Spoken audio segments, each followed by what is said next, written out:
میں تمام سنیوں سے گزارش کروں گا، خواہ وہ ہمارے حشمتی بھائی ہوں پیلی بھیت شریف والے، برکاتی بھائی ہوں ماہرہ شریف والے، یا ہمارے ثاقب شامی صاحب کے ماننے والے ہوں، دعوت اسلامی والے ہوں، سنی دعوت اسلامی والے ہوں، بہرحال ہم سب سنی ہیں، اعلیٰ حضرت کے مسلک کے ماننے والے ہیں، اور اعلیٰ حضرت نے جو علماء دیوبند کو کافر کہا ہے، رافضیوں کو کافر کہا ہے، اس فتوے کو ہم سب صحیح مانتے ہیں۔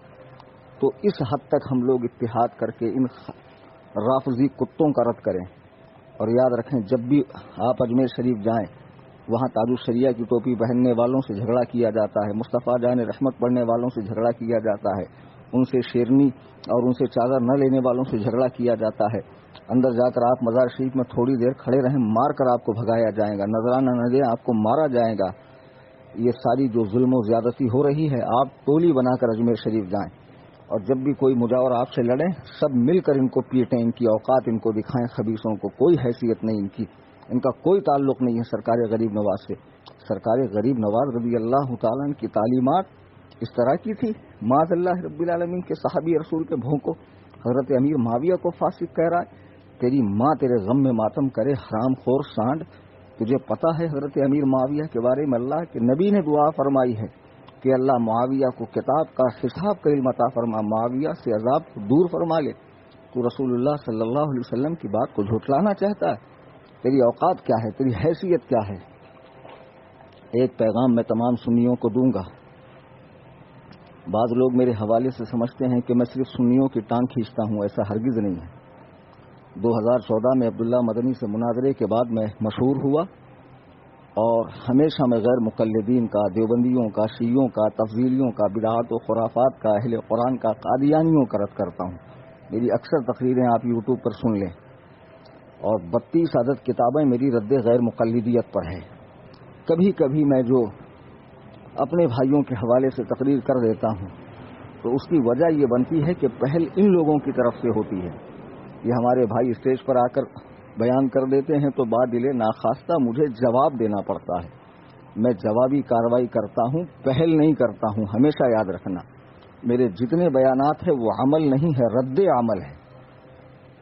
اس کے باوجود میں کہتا ہوں یہ ہمارے بھائی ہیں۔ اس وقت اہل سنت و جماعت میں دو فتنے اٹھ رہے ہیں۔ ایک ایسی کچھ خانقاہیں ہیں، بڑی بڑی خانقاہیں کہ جو اپنے بزرگوں کے راستے سے ہٹ کر شیعت کا لبادہ اوڑھ رہی ہے۔ اس میں مکن پور شریف والے بھی ہیں، دیوا شریف والے بھی ہیں، اجمیر شریف والے بھی ہیں، اور بھی کچھ خانقاہیں ہیں۔ دوسرا فتنہ اٹھ رہا ہے، سوشل میڈیا کے یوزرز جانتے ہوں گے کہ فیس بک پر ناصر حرام پوری یعنی ناصر رام پوری، ذیشان مصباحی، مقبول احمد سالک مصباحی، نوشاد عالم چرسی چشتی، یہ لوگ علماء دیوبند کے کافر ہونے کے قائل نہیں ہیں۔ یہ پڑھے ہوئے ان میں سے مصباحی الجامعۃ الاشرفیہ کے پڑھے ہوئے ہیں، حالانکہ الجامعۃ الاشرفیہ نے اپنا موقف صاف کر دیا ہے کہ جو حسام الحرمین کی تائید نہیں کرے گا اس کی مصباحیت ختم ہے، اس کی سند منسوخ ہے۔ یہ لوگ دیوبندیوں کو کافر نہیں مانتے بلکہ اعلیٰ حضرت کے فتاووں پہ ڈبل سے تحقیق کرنے کی بات کرتے ہیں۔ خبیثو تمہاری کیا حیثیت ہے کہ جس حسام الحرمین پہ علماء حرمین طیبین ہند و پاک کے علماء نے دستخط کی ہو، اجلہ علماء کرام نے، تم اس پر تحقیق کرو گے؟ پہلے اپنے نسب پہ تحقیق کرو کہ تمہارا سلسلہ نسب تو ٹھیک ہے، کہیں سے کسی نے ڈنڈی تو نہیں مار دی ہے جو تم جیسا حرام خور پیدا ہو گیا ہے۔ اور یہ جو دو چار گرگے ہیں فیس بک پر، اس خیال کے کچھ مدرسے بھی ہندوستان میں، جیسے حیدرآباد کا جامعہ نظامیہ 150 سال سے اس مدرسے نے آج تک دیوبندیوں کو کافر نہیں کہا ہے، اپنے آپ کو سنی کہتا، نیاز و فاتحہ کرتا ہے، لیکن اس کے جلسے میں یوسف قرضاوی جیسا پکا غیر مقلد مصر کا عالم ان کے جلسے میں آتا ہے۔ آج بھی دیوبندیوں کا آنا جانا ہے، اور ان لوگوں نے تو جامعہ نظامیہ سے فتویٰ تک نکال دیا ہے کہ غیر مقلد کی نماز جنازہ جائز ہے۔ دیوبندیوں کا ترجمہ قرآن انہوں نے چھاپا ہے، یہ سارے ثبوت ہمارے پاس ہے۔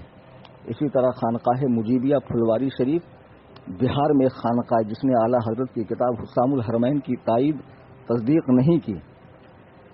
اسی طرح بدایوں میں ایک تھا خلیل برکاتی بجنوری، اس خبیث نے بھی اعلیٰ حضرت کی حسام الحرمین پر تائید کرنے سے انکار کیا۔ رامپور میں ایک خبیث تھا وجیہ الدین احمد خان، جس کا مدرسہ ہے مدرسۃ العلوم فرقانیہ، یہ ناصر بھی وہیں کا رہنے والا ہے۔ اسی طرح اب ایک فتنہ اٹھا ہے الہ آباد میں، ایک گاؤں ہے سید سراواں، ابو میاں ڈبو میاں، اس منحوس کی شکل دیکھ لو، شکل ہی دیوبندیوں جیسی ہے۔ یہ خبیث ایک رسالہ نکالتا ہے ماہنامہ الاحسان، اس میں ابن تیمیہ جیسے خبیث اعظم کو شیخ الاسلام علامہ ابن تیمیہ لکھا۔ اس کے مدرسے میں باقاعدہ جامعہ عارفیہ میں دیوبندی مولویوں کا، ندوی مولویوں کا آنا جانا ہے، اور معاذ اللہ ثم معاذ اللہ یہ اعلیٰ حضرت کے فتاوے کی تائید نہیں کرتا ہے۔ لوگ کہتے ہیں بہت بڑا صوفی ہے۔ صوفی وہ نہیں ہوتا جو کفر و اسلام کو ایک کرے، صوفی تو وہ ہوتا ہے جو حق کو حق کہے، باطل کو باطل کہے، اسے کہتے ہیں حقیقی صوفی۔ میرے بزرگوں، دوستوں، میرے سنی بھائیوں، آپ کسی بھی شیخ سے مرید ہوں، کسی بھی مدرسے سے تعلق رکھتے ہوں، کسی بھی تنظیم سے جڑے ہوئے ہوں، آپ اعلیٰ حضرت کو اپنا پیشوا مانتے ہیں، اور اعلیٰ حضرت نے جو علماء دیوبند کے کفر پہ فتویٰ دیا ہے آپ اسے صحیح سمجھتے ہیں، آپ میرے بھائی ہیں، خواہ عمل کے لحاظ سے آپ کیسے بھی ہوں۔ میں فقیر محمد کلیم حنفی رضوی، میرے پیر و مرشد حضور تاج الشریعہ، ان کے جو فتاوے ہیں اس پر میرا عمل ہے۔ ویڈیوگرافی، تصویر کشی، مائک کی نماز، چین کی گھڑی، اس پر عمل کرتے ہوئے جو لوگ اس پر عمل نہیں کرتے ہیں میں انہیں غیر سنی نہیں سمجھتا، معاذ اللہ اسلام سے خارج نہیں سمجھتا۔ بہرحال وہ ہمارے سنی بھائی ہیں، مسائل کا اختلاف اپنی جگہ، لیکن آج تمام سنیوں کو مل کر ان دو فرقوں سے لڑنا ہے۔ اصل صلح کلی جو ہیں یہ جامعہ نظامیہ والے، سید سراواں والے، یہ ناصر مقبول جیسے لوگ، یہ ڈاکٹر پادری کے ماننے والے منہاجی، اور دوسرے درجے میں وہ پیر صاحبان، وہ مجاور صاحبان جو صحابی رسول حضرت امیر معاویہ پہ بھونکتے ہیں، سب متحد ہو جائیے اور ان خبیثوں سے لڑیے۔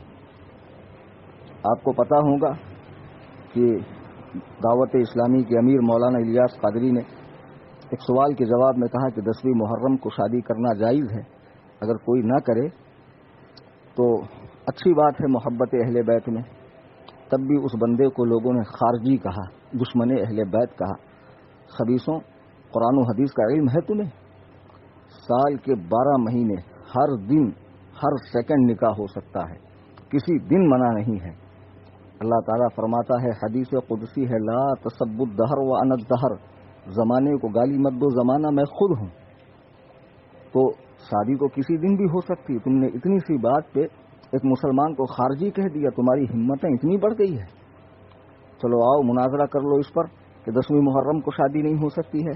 ساتھ میں وہ بندہ یہ بھی کہہ رہا ہے کہ اگر کوئی نہ کرے تو اچھی بات ہے، تو سوچنا چاہیے پہلے اس نے شریعت کا مسئلہ بتایا، پھر عقیدت کی بات بتائی کہ عقیدت کیا ہونی چاہیے، تاکہ شرعی مسئلے کی بھی حق تلفی نہ ہو اور عقیدت کا بھی لحاظ رہے۔